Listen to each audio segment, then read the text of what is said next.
कोण होती ती? भाग 3. त्याने चॅनल चेंज केलेत. एका ठिकाणी मोहरा पिक्चर मधलं टिप टिप बरसा पानी हे गाणं सुरू होतं. ते गाणं पाहून त्याला काही वेळापूर्वी बघितलेल्या त्या लावण्यवतीची आठवण झाली. तशी आठवण व्हायला विसरला नव्हताच म्हणा तो. परत दिसेल का ती आपल्याला? भेटेल का ती परत?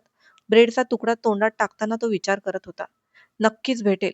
हां, पण त्यासाठी परत बसचा प्रवास करावा लागेल. काय हरकत आहे? परिश्रमाशिवाय कुठलंच ध्येय साध्य होत नाही. तो हसतच स्वतःला म्हणाला. आता पुढे. जरा वेळातच टीव्ही बंद करून राजेश बेडवर येऊन लेटला. मोबाईल पाहता पाहता त्याचा टाइमपास सुरू होता आणि डोक्याच्या कुठल्या तरी कप्प्यात तिचे विचार. तेवढ्यात त्याचा फोन वाजला. स्क्रीनवरचं नाव पाहून त्याने डिस्कनेक्ट केला. कविता, त्याच्या एक्स गर्लफ्रेंडचा फोन होता. तशा त्याच्या बऱ्याच एक्स होत्या, पण ही अगदी लेटेस्ट वाली एक्स.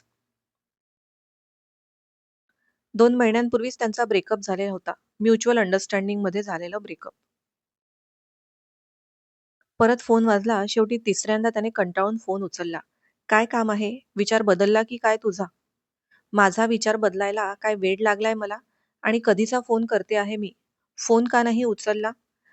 आधी तर माझं फोनवरचं नाव बघितलं की उड्या मारायचा तू. कविता जरा वैतागून म्हणाली.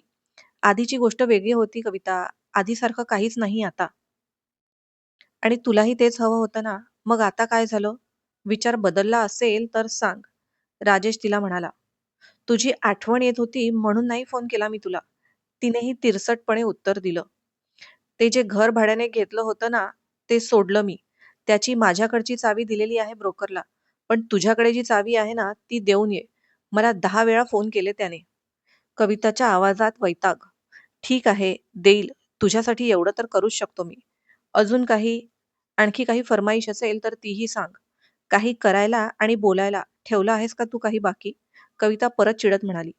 यार कविता, तू ना आता परत त्या टिपिकल बायकोच्या मोडमध्ये नको जाऊस. तेच नाही आवडायचं मला. सोड राजेश, तुला नाही कळणार. चावी दे, म्हणजे आपले हिशेब मिटले. ठेवते मी. एवढं बोलून तिने फोन ठेवला. एवढा वेळ समजावूनही कळत नाही हिला. ठीक आहे.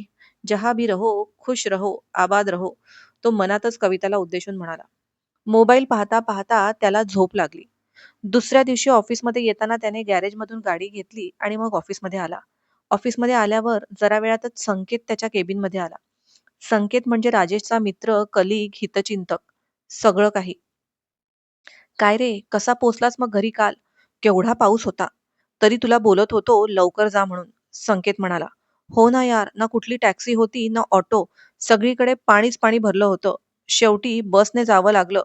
बस स्टॉपवरही किती वेळ वाट बघावत लागली बसची.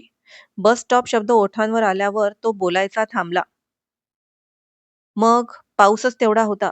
जेवणाचं काय केलं? परत तेच ब्रेड ऑमलेट. म्हणून तर म्हणतो लग्न करून टाक आणि सेटल हो एकदाचा. संकेतचा सल्ला. सोड ही पोरींची नसती लफडी आता. संकेत त्याला समजावून सांगत होता. ती भेटली तर नक्कीच करेल. राजेश त्या रूपवतीची आकृती आठवत आपल्याच तंद्रीत बोलून गेला. काय म्हणालास? संकेतने विचारलं. कोण भेटली तर लग्न करशील? अरे म्हणजे मला हवी तशी मुलगी भेटली तर नक्कीच विचार करेल. आणि तसंही तू केलंस ना लग्न? तुला काय भेटलं? राजेशने संकेतला विचारलं. अरे, काय भेटलं म्हणजे? लग्न आवश्यक असतं बाबा. संकेत त्याला अगदी सिरियसली म्हणाला. कशासाठी? फक्त राजेशने त्याला हसतच विचारलं. सोड, तुला सांगण्यात अर्थ नाही. तुला कितीही सांगितलं तरी पालथ्या घड्यावर पाणी. संकेत त्याच्या बोलण्याचा इशारा समजून म्हणाला. तेच म्हणतो मी. तू कशाला तू कशाला उगाचच तुझी एनर्जी वाया घालवतो? ठीक आहे, चल मग बाय. लंचला भेटू. संकेत गेल्यावर राजेशने बबलीला, त्याच्या सेक्रेटरीला फोन करून आत बोलावलं. माझ्या केबिनमध्ये कोणी आलं होतं का सकाळी? त्याचा बबलीला प्रश्न. नाही सर, तुमचं केबिन तर लॉक होतं. मग कोणी कसं येणार? काय झालं? Any problem sir? बबलीने विचारलं. नाही, काही नाही. तो बबलीला म्हणाला आणि तिला जायला सांगितलं. बबली निघून गेल्यावर तो विचार करत होता. राजेशची कुठली तरी कामाची फाईल सकाळपासून दिसत नव्हती. दुपारी काम झाल्यावर त्याने लॉक करून ठेवलेली. आता अख्खं केबिन शोधून काढलं तरी फाईल दिसत नव्हती.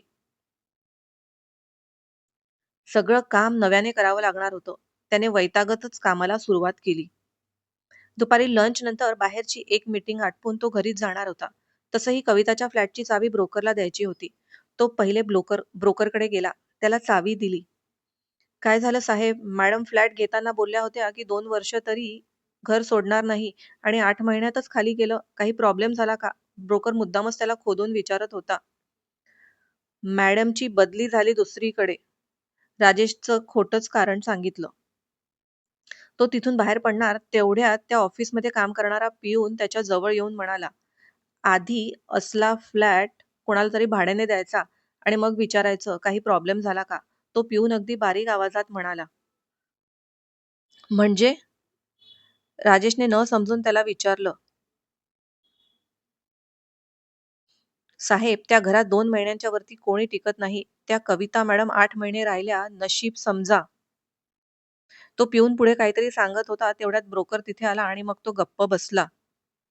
राजेशने त्यांचं बोलणं फारसं मनावर घेतलं नाही. कारची चावी फिरवत तो बाहेर आला. फ्लॅटची चावी ब्रोकरच्या सुपूर्द केल्यावर कविता प्रकरणातून पूर्णतः सुटल्यासारखं वाटलं त्याला. पण ही खरीच सुटका होती का आणखी काही? ते तर येणारी वेळच सांगणार होती.